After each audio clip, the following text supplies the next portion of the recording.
আসসালামু আলাইকুম। কেমন আছেন সবাই? আশা করি সবাই সুস্থ আছেন, ভালো আছেন। আল্লাহর অশেষ রহমতে আমি আমার পরিবার ভালো আছি।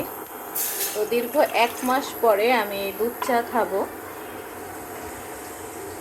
তো 1 মাস ধরে আমি কোনো চা খাইনি।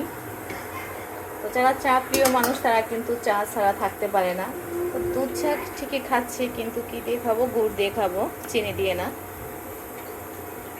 তো আমার এই 1 মাস দুধ চা না খাওয়ার কারণ হচ্ছে, আমি যখন 2.5 মাস হাঁটলাম, হাঁটার পরে কোনো ডায়েট ছাড়াই দেখি কি যে আমার ওজন 2.5 মাসে 4 কেজি মতো কমছে, কোনো ডায়েট ছাড়া। আমি যেমন চা খাই ওভাবে চা খাচ্ছিলাম। তো ওটা দেখার পরে আমি ভাবলাম কি যে যখন কোনো ডায়েট ছাড়া ওজন কমতেছে, তাহলে আমি আস্তে আস্তে করে একটু দুধ চাটা বন্ধ করি।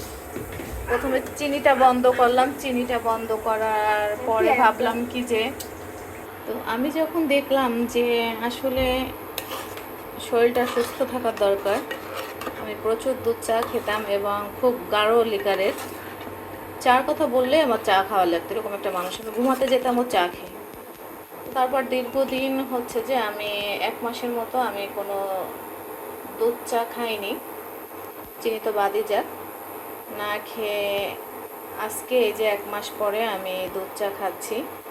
আর আমি কি খেয়েছি? আমি হচ্ছে ব্ল্যাক কফি খেয়েছি বাটার দিয়ে, যেটাকে বুলেট কফিও বলে। তো তার মধ্যে দেখা যায় তো কি, আমি হচ্ছে যে একটু বাদামের গুঁড়া দিতাম। তো ওটা খেতে খুবই টেস্ট লাগতো। তারপর আমি মাঝে মধ্যে চেষ্টা করছি, যে গেল কিছুদিন ধরে আমি চেষ্টা করতেছিলাম যে না, আমি একটু দুধ চা খাবো। তো তখন দেখি কি যে দুধ চা খেতে ভালো লাগতেছিল না। কেন লাগতেছিল না তা জানি না, মানে মিষ্টি জিনিস কেমন যেন একটা মনে হচ্ছিল।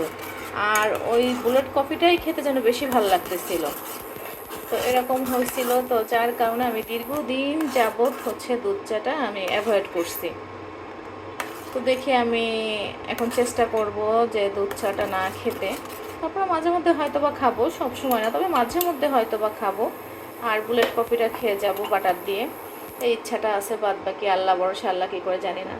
তবে যেটা সত্য কথা, মানে বলার অপেক্ষা রাখে না, আমরা যদি একটু খাবারটা একটু হিসাব করে চলি, সবজিটা যদি একটু বেশি খাই, আর যদি একটু হাঁটাহাঁটি বা একটু শারীরিক পরিশ্রম করে, তার শরীরটা অনেক ভালো থাকে।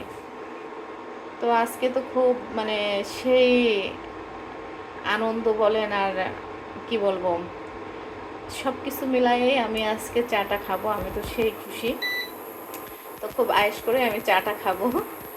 এই যে চাটা এখন হচ্ছে গুড়ের চা। আমি বরাবরই গুড়ের চা একটু বেশি পছন্দ করি, আমার ভালো লাগে। মাঝে মাঝে আমি কিন্তু গুড়ের চা খাই, কিন্তু আমি অতিরিক্ত পরিমাণে চা খেতাম, যেটা খুবই খারাপ।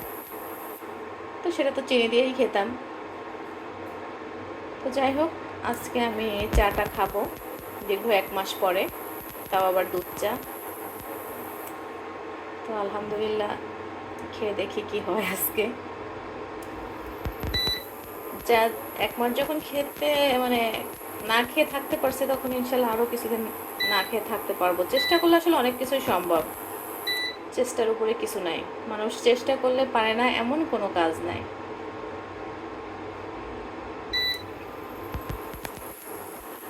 চাটা এখন ঢেলে নিব। আর আজকে হচ্ছে খাচ্ছি আমি ভাপা পিঠা করেছিলাম। আসলে শীতকালীন কিছু কিছু পিঠা না খেলেই নয়, সব সময় তো আর কন্ট্রোল করা যায় না মনকে। যে ভাপা পিঠা করেছি, এটা আমার ছোটো বাবু অর্ধেকটা খেয়ে রেখে গেছে, এটা ছোটো বাবুর। আর এটা আমার, এটা আতপ চাল দিয়ে করেছি।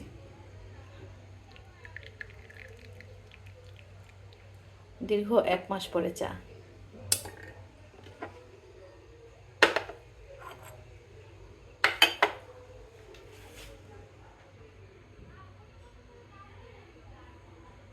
আজকের ভিডিওটা এ পর্যন্ত। সবাই সুস্থ থাকবেন, ভালো থাকবেন। আল্লাহ হাফেজ, আসসালামু আলাইকুম।